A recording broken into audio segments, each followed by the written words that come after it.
Greetings everybody, Chris Campbell here with another review. Tonight we have something a little special for you. Up on the cask we have a Jack Daniel's Single Barrel Bourbon Select. Now, as part of me being a reviewer and blogger and connoisseur, this was actually given to me as a gift. So what we have here is a nice fancy little bottle, as you can see on all sides. And I've also been giving a couple of notes about this particular brand.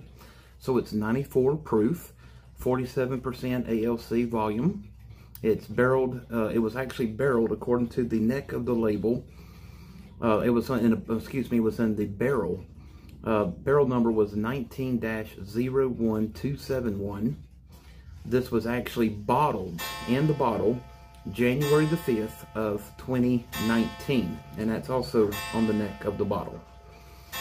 The rate number was R-10, and for those of you that don't know what that means the shelf number. So it was the 10th one up on the shelf. It was barreled 9 years to mature in an oak charred barrel.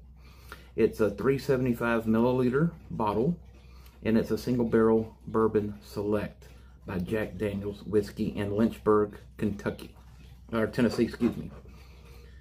So, as you can see, the amber color, gorgeous. I've already poured me my 2 ounce, and we're just letting it open up a little bit before we go into our tasting notes. At my local ABC store, they sell these particular small bottles for around $55.99 for this particular select Jack Daniel's. They are matured for 9 years in a oak charred barrel, and then this one here was bottled in January the 5th of 2019. So we're already at 19 to 20, 2021, 2022. So about 5 years it's been in the bottle. So it should be aged very well. So let's give it a little swiff. Oh yeah. You can actually smell the aroma of Jack Daniel's. They have their own unique smell. It's a very oak flavor or smell to it, oakiness. You can also smell some of the sweetness of like cocoa, sweetness of vanilla maybe, and definitely the citrus. That's one of the things that you can smell. Not so much of pepper like you would find in other bourbons or whiskeys, but the sniffing test is very mild, mellow. It's not too strong on the sniff. So let's go ahead and see how she tastes.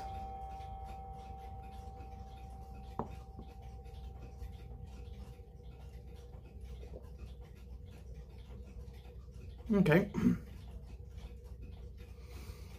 So just like any Jack Daniel's, you have that cool, then you have that burn, that chill, cool burn feel, but super mellow, very smooth, and you can definitely taste the vanilla, the oakiness. I'm also getting a little bit of caramel, which is kind of surprising. The vanilla definitely is stronger, and a hint of citrus fruit on the back end of the palate. So, on a scale of 1 to 10, I would give this probably an 8, maybe a 9. It's a good sipping bourbon. I would definitely put this in my home bar. And being a mixologist and former bartender, this would also make a good mixer for like a Kentucky Mule. If you want Jack on the Rocks or Jack and Coke, this would definitely be one of my go-tos that I would do on a higher end. Trying to think of some other cocktails I could do with this. So most of the famous ones that I've always done is the Jack and Coke. If you're big into Pepsi or Dr. Pepper, this would definitely add some extra kick and boost to those. But definitely a Kentucky Mule would be my go-to preference for this if you're mixing and making a cocktail at home. Now, for those who smoke cigars, and you may ask, well, what pairs perfectly with this? Well, let's see. I would definitely go with I know a lot of people are going to hate me for this because a lot of people hate Gurkha, but I would go with the Gurkha bourbon aged cigar. Probably in a Toro Robusto would be another choice, because that way you get both spectrums of the cigar and the bourbon mixing together. Another one that I would probably go with would be a Rocky Patel 20th anniversary. That would be another good one. A AJ Fernandez Flor de Los Antilles, I think, is another one from my father. That's the one I would really go for this one. But the AJ Fernandez, the Relic, is one that I would definitely go with this one, because that would give you both of the best of both worlds. If you look it up, AJ Fernandez Relic, it's a smooth, beautiful cigar. It's creamy, oily. You have the earthiness, leather notes, and you also have that little hint of spice that would also add flavor to the bourbon. Another one that I would also recommend is another AJ Fernandez, which is called Last Call. It's more of on the medium, mild body cigar. That would also pair good with this particular bourbon. And of course, I would probably go with the Oliva Master Series. Probably a Robusto, because you don't want something that's overpowering too long, like a Toro or Churchill. So that would be another great one to pair with this one. Trying to think of another one that I would probably go with. If you can find it, the Punch Egg Roll. That would also be another good one to pair with the Jack Daniels.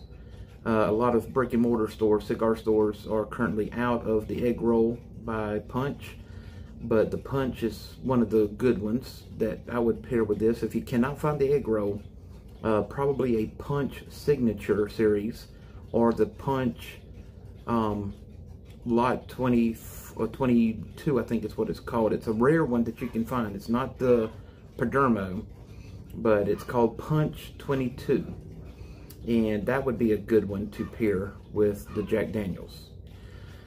So, I mean, it's a beautiful bottle, beautiful representation. Presentation also is good. The palate, the smell, and the taste is very smooth. Thank you so much for Liquor Express for giving me this donation to do a review. They said they'll be giving me a few more in the next weeks to come to review. So I hope you enjoyed this review. If you would like to see more, please hit me up and let me know. If there's a certain one that you would like for me to review, let me know which one it is, and I'll be sure that I get a hold of it and post it here. Until next time, have a wonderful evening.